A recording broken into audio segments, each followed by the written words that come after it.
Hey everyone, welcome to week 23. I can't believe that we're already to week 23, and this week is orchestra overview. The first couple weeks of our composer study, we went over just a little bit of the orchestra.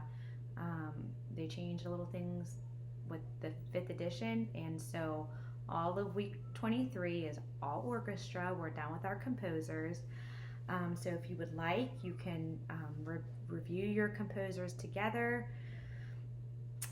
That is page 186 in your foundations guide. So if you want to turn there, you will see all the men that we studied the past few weeks. And then if you look at page 187, so this is where I'm at the moment, is page 187. So if we were together in community this week, we would be learning the orchestra song. And so since we can't do that, I have a YouTube video for you that I'm going to link, and it's of the orchestra song. And it's pretty silly. Another mom made the video, but it's silly, but she did a fun job of the orchestra song. Sorry, the song is actually on your Classical Conversations CDs. Mine are in my car, and so I don't know what CD it's on. I forget, but they're on your CDs if you have them. But I'm going to link the YouTube video, so all you have to do is simply click that link, go on with the kids, sing along. On page 187, you have the lyrics right here to your orchestra song. So you can use those lyrics while you play the song. So that is one thing that we would be doing in class together. The next thing would be to go over the seating chart of the orchestra. All you have to do is Google orchestra seating chart and then click your images, and a whole bunch of images will come up of the seating chart. So you can just pick one, you can study it. I got on there, and I'm going to try to hold this up to the camera. What I discovered is that different time periods had different seatings, which I thought was interesting. I didn't know that. I found a seating chart for the Romantic period, a seating chart for the Classical period, and a seating chart for the Baroque period. So I'm going to try to hold this up to the screen. You're kind of getting my laptop reflection. Okay, like I said, Google it because it will come up. But that is the seating chart of the Romantic period. Oh, so sorry that's like getting the reflection of my. There we go.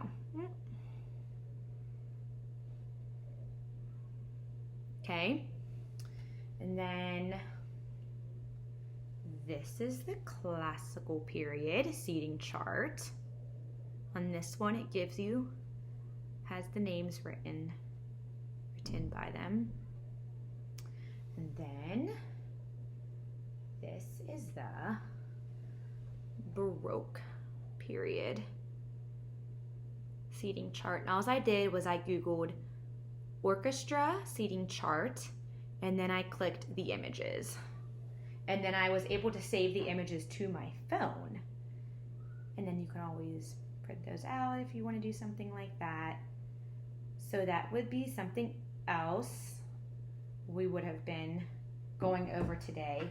We would have practiced singing the orchestra song as a group and possibly singing it in rounds. It's nice that on that YouTube video of the mom doing the orchestra song, she did do it in rounds. So it's pretty cool. So give that a listen to.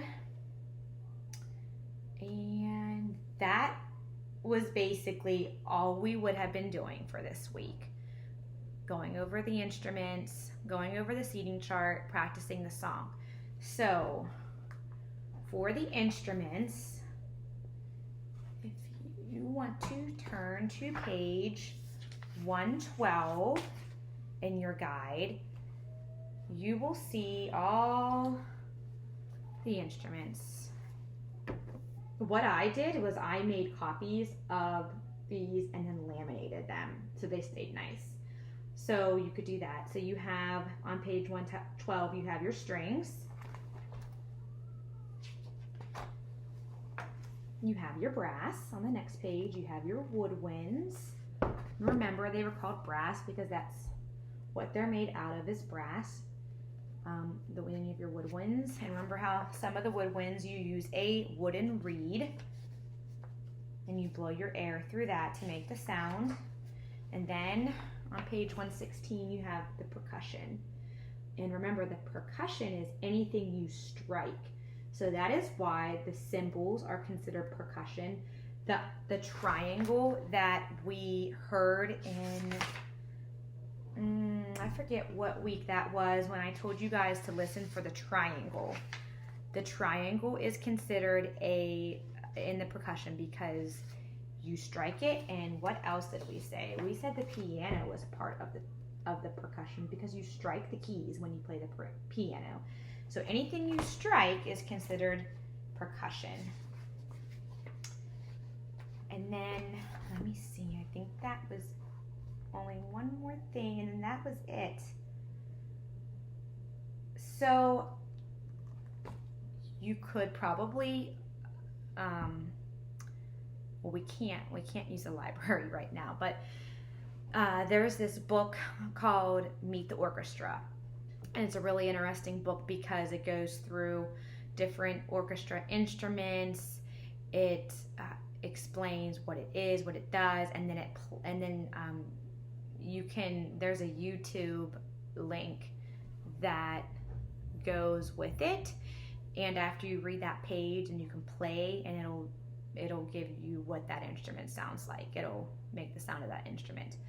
But I did find, if you don't have that book, I did find a YouTube link of someone reading the book. And so they have the book down, and so you're able to see the pages and you're able to read along with it. And then after the person reads the page about that instrument, it in that same video, it plays the sound of that instrument. So then the kids can also hear what that instrument sounds like.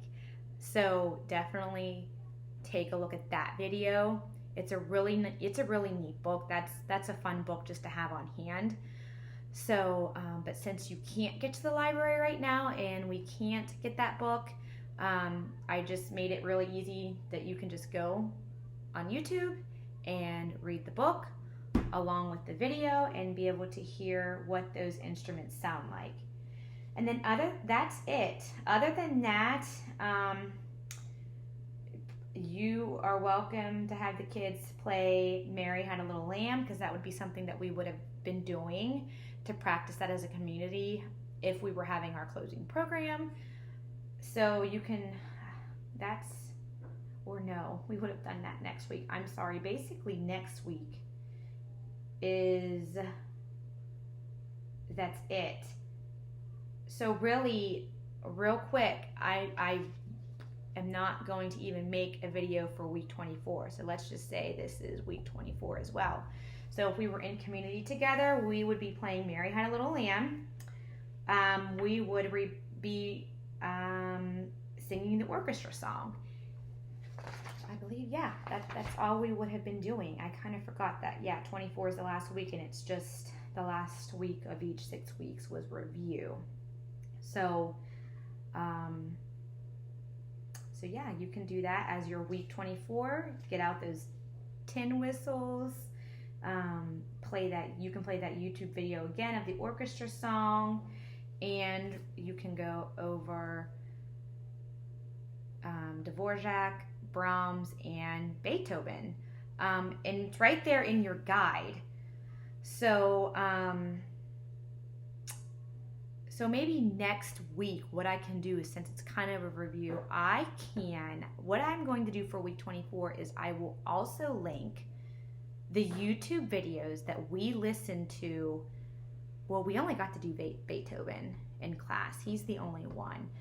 But I will link that one again. Brahms and Dvorak are already in band. So review those guys again, review those videos with your listening map, and then I am going to link Beethoven's. And then I don't know if you still have your listening map, but you don't have to have it. It's fine, it's just review, and you can go ahead and review Beethoven's Symphony Number 5. And then Brahms and Dvorak's is already on there. So that really is all. That's all for composers. That's all for orchestra. I enjoyed doing the arts with all of you this year. It was fun. I stepped out of my comfort zone too, but it was really, really fun. And like I said before, we all need to get together this summer sometime. That would be fun. I miss you guys. I know my kids miss you guys. So that is all. Thank you guys and have a great night. Bye.